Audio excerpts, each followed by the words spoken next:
Hey, hon. It's me. Tonight, since we finished Old Possum's Look at Practical Cats, I think we should definitely move on to a book I've been holding on to for a while and kind of hoping for an instance to do this. It is Lois Lowry's The Willoughbys, a novel nefariously written and ignominiously illustrated by the author. So, I think we should start this because I'm excited because I haven't read this either. And it's a wonderful gift from somebody I know very well. So, Chapter 1. The Old-Fashioned Family and the Beastly Baby. Once upon a time, there was a family named Willoughby, an old-fashioned type of family with 4 children. The eldest was a boy named Timothy. He was 12. Barnaby and Barnaby were 10-year-old twins. No one could tell them apart, and it was even more confusing because they had the same name. So they were known as Barnaby A and Barnaby B. Most people, including their parents, shortened this to A and B, and many were unaware that the twins even had names. There was also a girl, a timid, pretty little thing with eyeglasses and bangs. She was the youngest, just 6 and a half, and her name was Jane. They lived in a tall, thin house in an ordinary city, and they did the kind of things that children in old-fashioned stories do. They went to school and to the seashore, and they had birthday parties. Occasionally they were taken to the circus or the zoo, although they did not care much for either, excepting the elephants.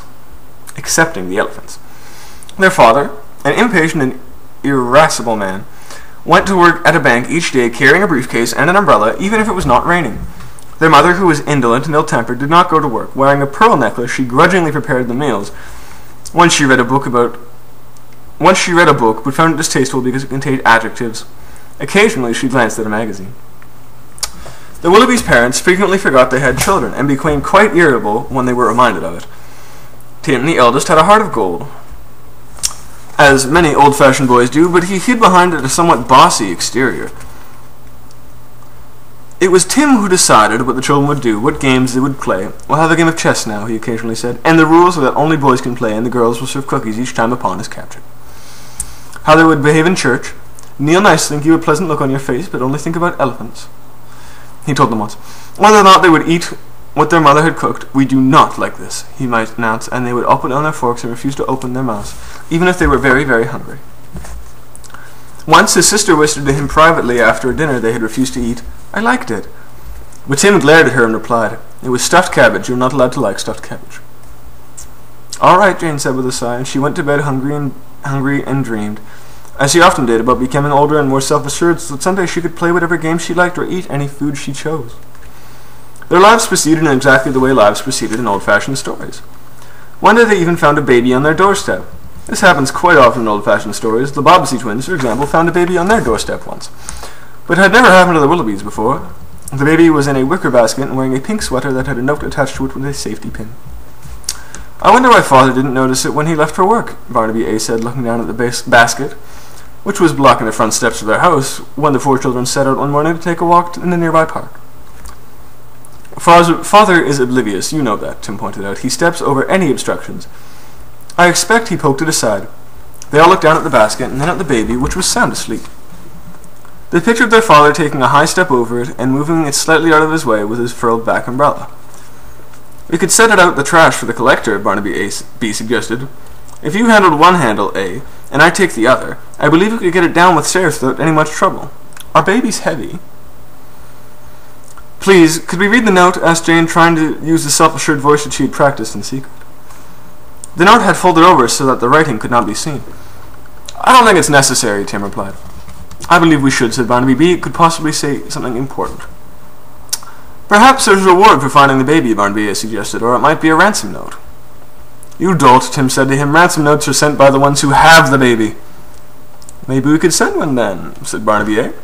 "Perhaps it says the baby's name," said Jane. Jane was very interested in names because she had always felt she had an inadequate one with too few syllables. "I would like to know its name." The baby stirred and opened its eyes. "I suppose the note might give instructions about babies," Tim said, peering down at it. "It might say where to put them if you find one." The baby began to whimper, and then very quickly the whimper changed to a yowl. "Or," said Barnaby B, holding his ears, "how do we keep them from screeching?" "If the note doesn't tell me the name, may I name it?" Jane asked. "What would you name it?" Barnaby A asked with interest. Jane frowned. "Something with 3 syllables, I think. Babies deserve 3 syllables. "Brittany?" Barnaby A asked. "Possibly," Jane replied. Madonna, Barnaby suggested. No, Jane said. Taffeta, I think. By now the baby was waving its fists, kicking its chubby legs, and crying loudly. The Willoughbys' cat appeared at the front door, gazed briefly down at the basket, twitched its whiskers, and then dashed back inside, as if it was made nervous by the sound. The baby did sound a bit like a yowling kitten. Perhaps that was why. Tim paused and reached down past the flailing little fist and unpinned the note. He read it silently. The usual, he said to the others, pathetic, just what I expected. He read it aloud to them. I chose this house because it looks as if a happy, loving family lives here, prosperous enough to feed another child. I am very poor. Alas, I have fallen on hard times and cannot care for my dear baby. Please be good to her. Take that handle, twins, Tim said as his brothers. He took hold of the opposite handle. Jane, you carry the note. We'll take the whole disgusting thing inside. Jane took the folded note and followed behind their brothers, who picked up the basket, carried it into the front hall of the house, and set it on the oriental rug. The noise coming from the baby was not insignificant. Their mother, frowning, opened the door at the end of the long hall. Whatever is that noise? She asked. I am trying to remember the ingredients for meatloaf, and I cannot hear myself think. Oh, someone has left a beastly baby on our front steps, Tim told her. My goodness, we don't want a baby, their mother said, coming forward to take a look. I don't like the feeling of this at all. I'd like to keep it, Jane said in a small voice. I think it's cute. No, it's not cute, Barnaby A said, looking down at it. Not cute at all, Barnaby B agreed. It has curls, Jane pointed out. Their mother peered at the baby, then reached toward the basket of beige knitting that she kept on a hall table. She removed a small pair of gold-plated scissors and snipped them open and closed several times thoughtfully. Then she leaned over the basket and used the scissors. Now it doesn't have curls, she pointed out and put the scissors away. Jane stared back at the baby. Suddenly it stopped crying and stared back at her with wide eyes. Oh dear, it isn't cute without curls, Jane said. I guess I don't want it anymore. Take it someplace else, children, their mother said, turning back toward the kitchen. Dispose of it. I'm busy with meatloaf. The four children lugged the basket back outside. They thought. They discussed the problem. It was Barnaby A who actually came up with a plan, which he explained to Tim, since he made all the decisions for the group. Fetch the wagon, Tim commanded. And we'll continue with that later. I'm curious as to where this goes. It'll be good. It'll be good. Thank you again for giving me this book. I almost took with me to Iceland, and I went, it's probably too long to read.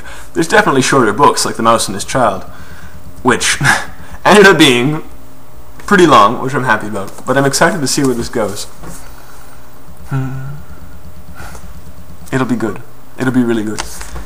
In the meantime, sleep well, keep calm, find a llama, carry on. Get some spackle for that cracked.